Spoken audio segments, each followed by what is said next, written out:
The Toronto Raptors just selected Gradey Dick with the 13th overall pick in the 2023 NBA Draft, but it's not a typical pick from Masai Ujiri's staff to make, so what is the real reason for this selection? Let's get into it.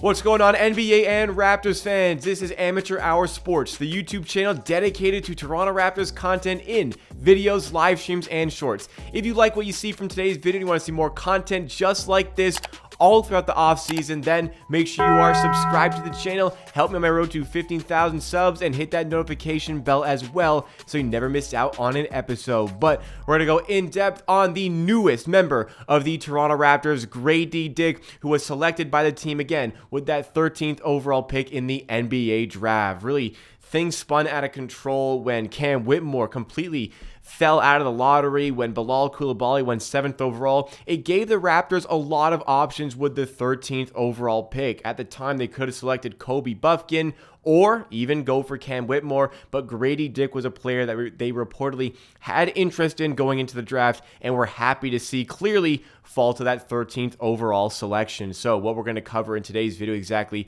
who is Gradey Dick, what you need to know about the player. We're going to go through the stats that he did display in his only season in college. I'm going to talk about his strengths, his weaknesses, and finish off with a player comparable that is going to be very exciting for Raptors fans to hear. But when it comes to the NBA draft, I like to be extremely prepared here on Amateur Sports for whoever the Raptors want to draft. And in my wish list that I did yesterday ahead of the draft, Gradey Dick was second on the list. I even mentioned that if I thought he'd be available at 13, he likely would have been first on my list, but I didn't think he'd be available at 13, but there he was. And once again, an accurate prediction on the channel.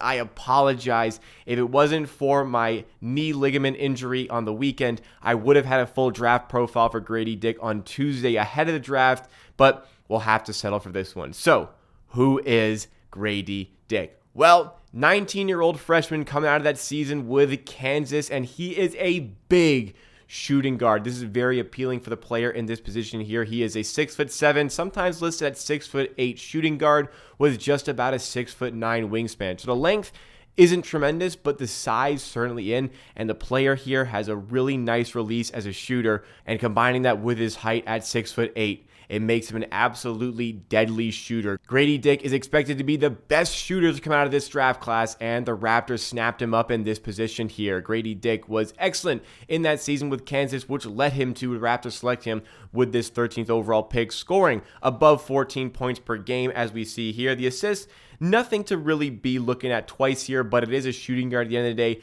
I'm not as concerned about the assist category here, but what is very nice to see from here, yeah, he's a shooting guard, small forward. He can play as a 2-3, but the rebounding is still very nice for the position, above 5 rebounds per game at 5.1.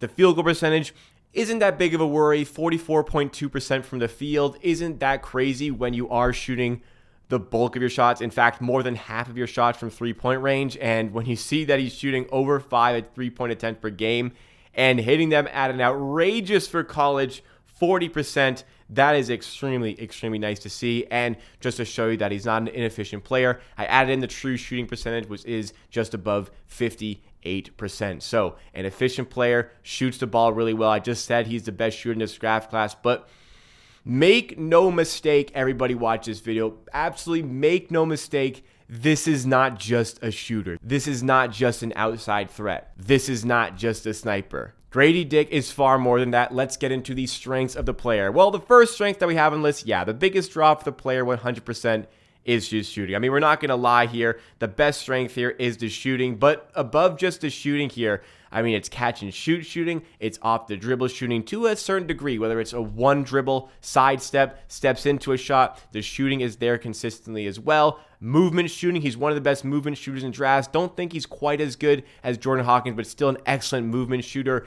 It's going to be amazing to see him coming off dribble handoffs for the Raptors and hitting three-pointers. Super excited to see that. And the shot creation level, he can take that pump fake, one dribble, stepped inside for 2. He can take that pump fake side step and hit that 3. He can cut and get to the rim as well, as we see as another strength here with the off-ball scoring. There's a variety of ways Gradey Dick can affect the game from scoring. Sure, shooting is the main thing, and the shooting gravity is what he uses to create these other opportunities, but he is an excellent offensive weapon for the Raptors to use. He's also a serious threat in transition, whether that is pulling up for three, whether that is using his shooting gravity to get other players open, or whether that is cutting to the rim. His off-ball scoring, as I said, is great, and cutting to the rim in a timely manner is what makes him really effective in these positions. Overall, this is just a player that when you watch him, you just see has such a great feel for the game. Is in the right place at the right time, knows where to be, works hard for his team, and he's fluid in possession. His feel for the game kind of adds into this.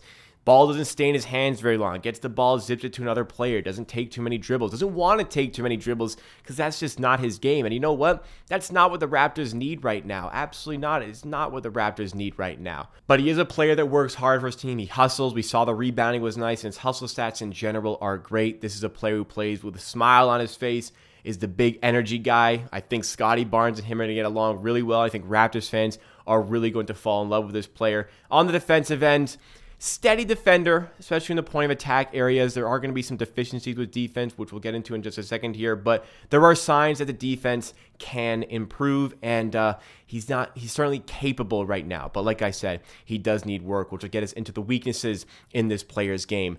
All the weaknesses, to be honest, for his position and his style are things that I can live with, but nonetheless, let's go through them here. Yeah, he's not the greatest athlete. He is not an elite athlete, but uses his size well, and he still has decent bounce. He still can play above the rim and still moves pretty well. It's just not one of the elite athletes in this NBA draft class, but for the size and skills, you can certainly live with that. Also, length isn't quite there, so contesting shots, especially coming as a weak side defender with that 6'9" wingspan, he isn't going to be as effective as some other players, but you're not drafting him for his defense by any stretch of the imagination. He also needs to bulk up a little bit. He has the frame that could certainly do that. He can get up to like 210, 215, 220 pounds, and I think that would change his game a lot defensively and on the offensive end, but it's just not there yet, but it can improve once again.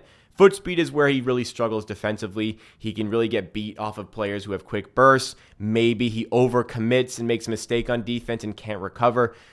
Yeah, that foot speed can be a little bit of a complication here, but once again, the defense is steady and you're not drafting him for this part of his game. Also, his ball handling doesn't manufacture his own shots. I mean, shot creation was a strength, but that's mostly off of the one dribble, two dribble moves.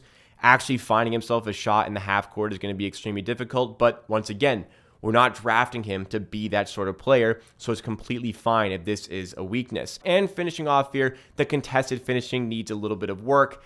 Half court getting to the rim can be a problem, but, and I cannot stress this enough, you're not drafting him to be that guy. You're drafting him to be a role player. You're drafting him to be a shooter, and there's tremendous upside as that role player for this team. He's not going to be your primary scorer. He's not going to be your primary ball handler. You don't want him to be that. He's going to get himself open for three-point shots. He's going to space the floor for your players, and he's going to work hard to play that role for your team. This guy fits with what the Raptors need. The Raptors need depth. They need shooting. They got that here with Gradey Dick. Now, what can we use as an NBA player comparable so maybe have a better understanding of exactly who Gradey Dick is? My favorite comparison that I saw here, a guy who shoots the ball really well, but is not just a shooter, can put the ball on the floor, can create, can manipulate. Like Gradey Dick played on a USA's FIBA 3-on-3 team for the U18 level. This guy can score. This guy can do things other than just shoot.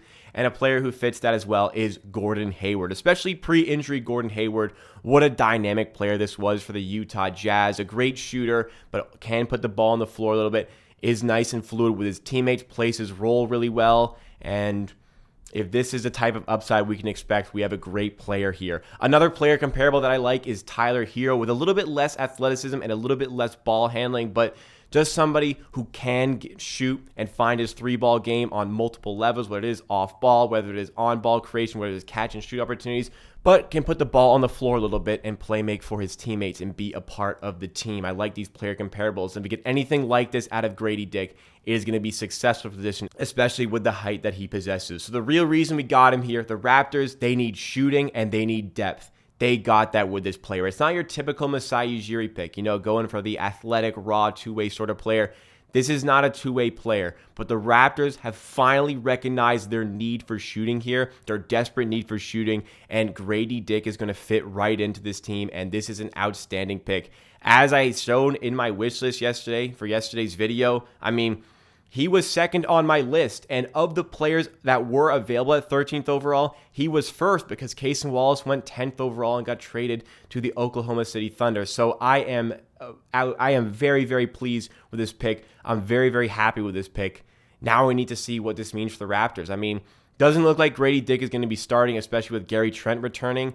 Looks like we're going to be able to retain Pirtle if this team is going to be competitive. And going through the math, there's space in this roster for Fred VanVleet from a financial standpoint. So it looks like this team is on course to run it back. And where they struggled last season, where the problems came in that 41-41 record, was the lack of depth and the lack of shooting. And with a much more tactical offensive mind as a coach of this team in Darko Rajakovic, Gradey Dick is going to have a lot of fun playing with his team. And Raptors fans, we're going to have a lot of fun supporting this guy. Great intangibles, great player, great pick, successful day for the Raptors and their management team and their scouting team. Let's make sure the development team gets to work on some of these weaknesses and heighten those strengths even more. Let me know your thoughts and opinions down below of what you think about this pick, because that is it for today's video. Drop a like if you did enjoy, subscribe to the channel for more Raptors content just like this, and I will see you again very soon for another video.